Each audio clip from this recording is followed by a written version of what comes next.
Hey, I'm going to be doing some beekeeping today, but I want to talk to beekeepers and you guys about a love-hate relationship with skunks and how beneficial skunks can be for the beekeeper. Stay tuned and I'll explain what I'm talking about.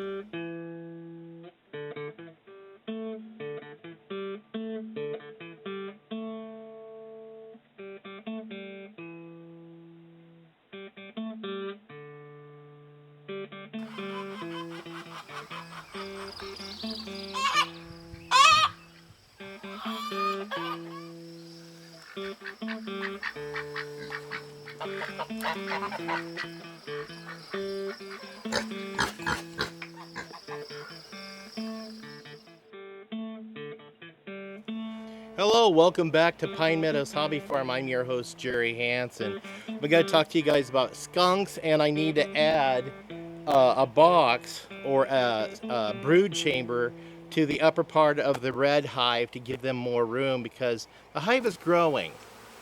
And we're getting close to the time when the blooms start appearing on blackberries, and that's when I want to put my honey supers on, but I want the bees to have time to fill in the upper deck.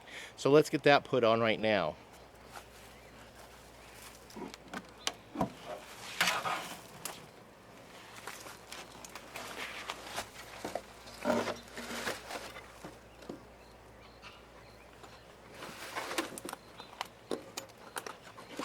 I got some wasp nests growing in the top there.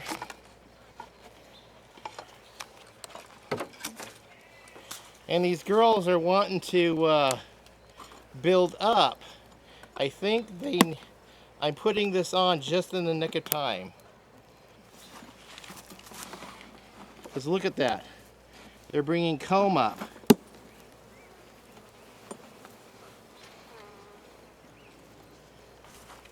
Golly, yeah, they are full. Look at that. They put comb on that.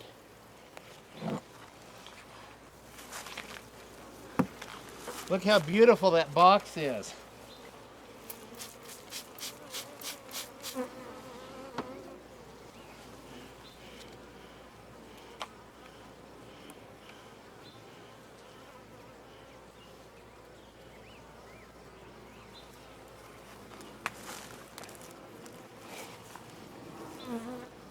Yeah, they have this all filled out through here.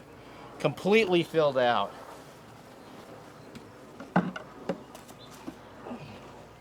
So, we're going to put this on and give them a lot more room to grow. What a fantastic hive.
Call this burr comb.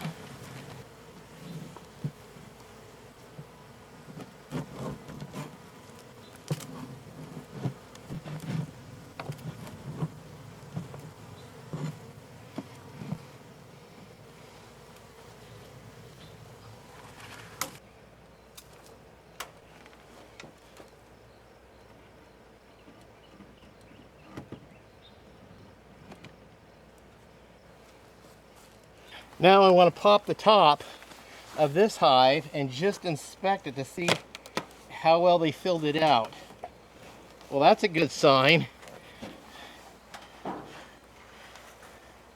You see the bees on top?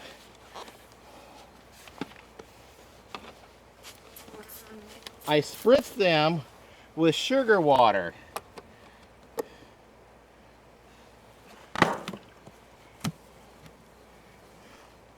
Now let's see how well they're filling out. Look at that. They filled it out really nice.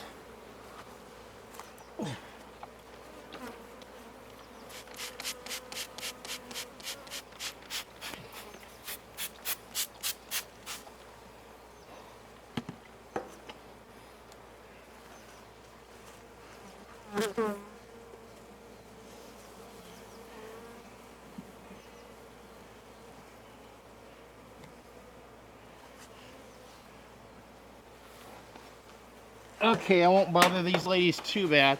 It's getting into nighttime.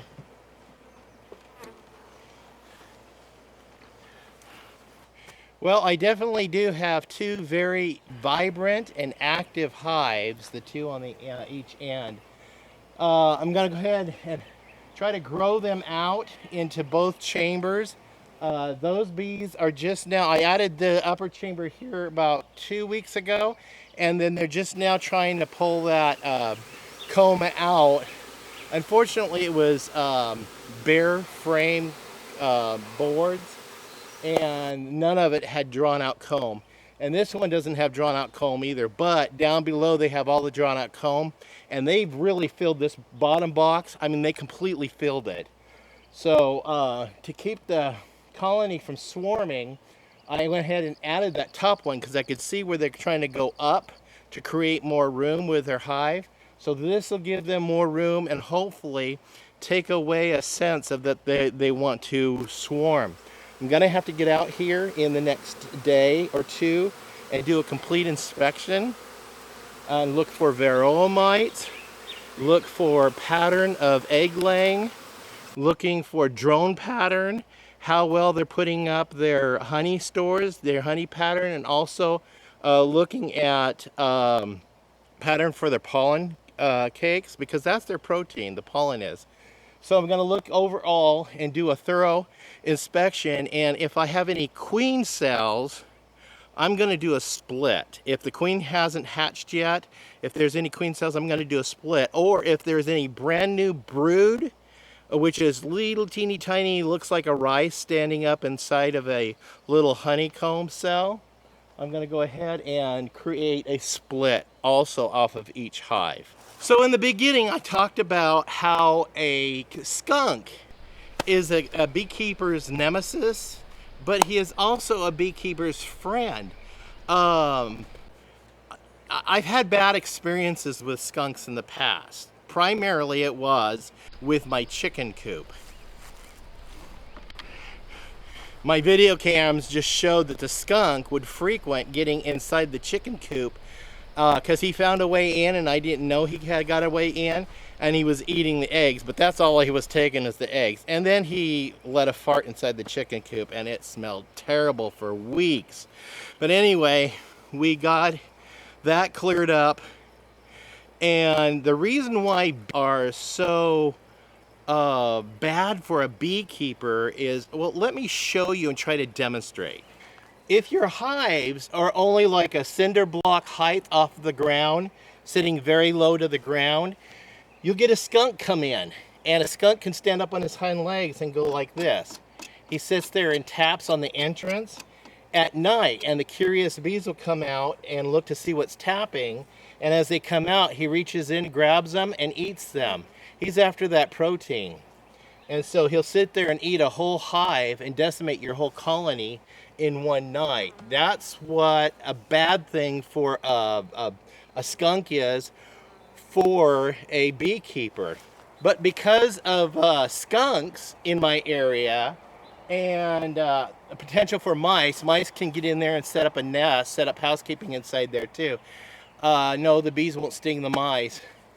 They'll just create a havoc and will make a mess. So this is the reason why I put the beehives up high enough off the ground to make it difficult for a mouse to get into, and to make it impossible for a skunk to get up here and take all my bees. Now, why do I say that a beekeeper's friend is a skunk? Now, I had first-hand experience at this, and this was based upon my observation.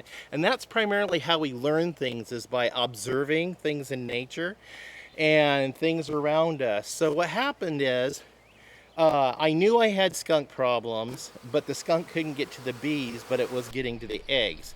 So my bad, I just needed to make sure my chicken coop was really well fortified. Now there's another predator that attacks bees, and those are hornets.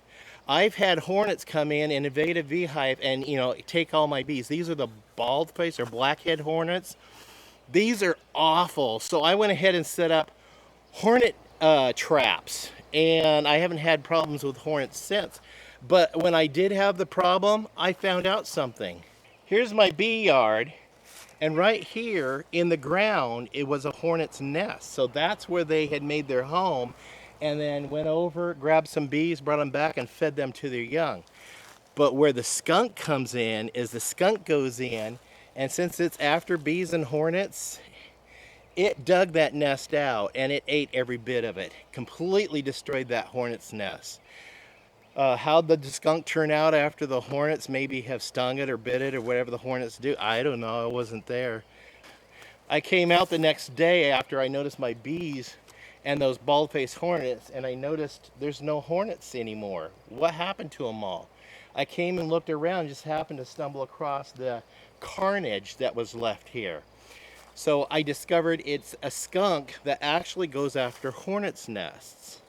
So that's what I meant when I said that a skunk can be a beekeeper's friend instead of a foe. To keep it from being your foe, raise your beehives up off the ground a little bit farther, too far that a skunk can't reach. That's simply all you have to do. And then if you have any nearby marauders in the wasp family, just let the skunk do its job. Since he can't get the bees here, he's going to go find that protein someplace else and go out and scrounge around until he finds that wasp nest. He'll take care of the wasp for you, so you won't need the wasp trap. So beekeepers, let me know what you think in the comments down below. General audience who just stop by and visit us from time to time, yeah, please let me know what you think about my observations and how I decided to turn a skunk from a foe into a friend. Also, please give me a thumbs up and click that share button. Share my videos on your social media platforms. Really helps out our channel a lot, introducing our channels to your viewers. And then also, please subscribe and click that share button. Or not the share button, but that bell icon. That bell icon will alert you to new videos as I produce them and upload them. Hey, I've been busier than a one-armed paper hanger here on the homestead lately. Got lots of going on, as you can see. Stay tuned to more shows coming up soon. Bye-bye.